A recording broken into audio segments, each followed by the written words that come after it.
Tonight, a senior Hamas leader is dead amid serious concerns the war in the Middle East is about to get bigger. Saleh al-Aruri, a top official in Hamas's military and political wings, killed in Beirut. Hamas says the leader was killed by an Israeli airstrike. Israel, however, is not taking responsibility. And this is all happening as Iran has dispatched a naval destroyer to the Red Sea. Tensions there escalating following a series of attacks by the Iranian-backed Houthi militia, including against the United States. And now the U.S. Navy has killed Houthis for the first time since this conflict broke out, sinking 3 Houthi boats after being attacked in the Red Sea this weekend. Oren Lieberman is out front tonight. So, Oren, the U.S. really getting drawn further and further into this conflict. Iranian involvement clearly evident. What is the U.S. going to do next? Erica, the Biden administration's position is they don't want to see a regional escalation. They don't want to see a widening of the war. But clearly, it's not just up to the U.S. to make a unilateral decision in this case. The events we've seen over the course of the past couple days make a widening of the war and escalation a growing possibility. Not only, as you pointed out over the weekend, the U.S. military and U.S. attack helicopters sinking 3 Houthi fast attack boats that were going after a commercial vessel and killing the crews of those for the first time since the war, but also now the killing of Saleh al-Aruri, a senior Hamas militant, in Beirut. So the U.S. has to watch all of this. The U.S. does have the backing of an international coalition in the Red Sea, and that gives it essentially some weight here in its actions. The U.S. monitoring that Iranian Navy vessel that's in the Red Sea. From the U.S.'s position, it is an international waterway, a critical one at that, so they're allowed to be there, but the U.S. military will keep a very close eye on them as it watches where this all goes. For the killing of Saleh al-Aruri, who you saw there with the Ayatollah, the leader of Iran, we've seen promises of revenge and condemnation from the Iranians, from Hamas, Hezbollah, and even some others. The question now, of course, what do they do? And they have a number of options, all of these Iranian proxies. Attack U.S. forces in Iraq and Syria, go after U.S. vessels in the Red Sea with the Houthis there from Yemen, attack Israel. Iran doesn't really see much of a difference between the U.S. and Israel. So these are all possibilities that we have to watch out for and that the U.S. is watching out for. Now, as you note, Israel hasn't officially taken responsibility for the killing of Saleh al-Aruri in Beirut. Israeli officials have been a bit coy about this, but it is worth pointing to this tweet from Danny Danon, a current member of Knesset and the former Israeli ambassador to the UN. He said on Twitter, "I congratulate the IDF, the Shin Bet, the Mossad, and the security forces for killing senior Hamas official Saleh al-Aruri in Beirut. Anyone who was involved in the October 7th massacre should know that we will reach them and settle the account with them." So, Erica, pretty clear there. It's also worth remembering that Benjamin Netanyahu promised Israel would go after Hamas leaders wherever they are. Yeah, that's for sure. Oren, appreciate the reporting as always. Thank you. Out front now, retired Army Lieutenant General Mark Hertling. Good to see you tonight. So let's pick up right there where Oren left off. The senior Hamas leader general who was killed by this strike in southern Lebanon, also a longtime military political leader in Hamas. Yeah. How likely do you think some sort of retaliation is in the next 24 to 48 hours? This is what Oren's reporting, first of all, Erica, was phenomenal. But this is the kind of thing that the Biden administration has been worried about. They have been trying to repress any kind of expansion of this conflict.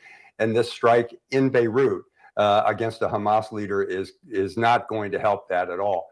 You also have to consider that the Hezbollah leader, Nasrallah, has said that any strikes inside of Lebanon by Israel, especially in Beirut, will cause serious repercussions for the Israelis. This is the Hezbollah leader.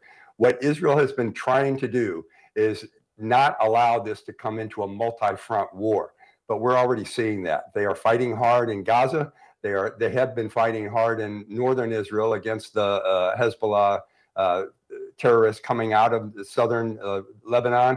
They've now struck in Beirut.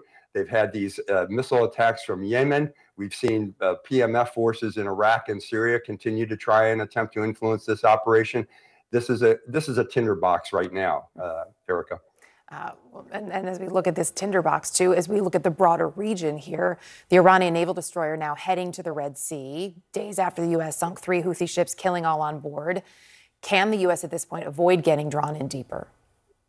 It's going to be challenging. It's going to depend on what that Iranian naval vessel does in the Red Sea.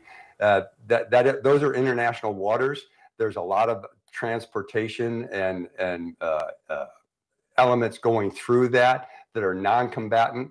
The strike against the 3 Houthi rebel boats that had tried to attack the Maersk carrier the other day is an indicator of what the Iranians are attempting to do by putting a naval destroyer in this area, confronting an entire carrier strike group from the United States.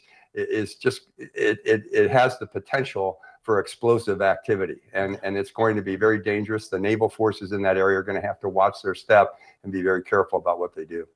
I'd also like to get your take on what we're seeing in Ukraine. I mean, this really astounding number of Russian missile and drone attacks on Ukraine, at least 500 over the past 5 days. That's according to President Zelensky. We know at least 5 people killed today, at least 53, the number stands at now, killed from Friday's massive attacks. We are nearly 2 years now into this war.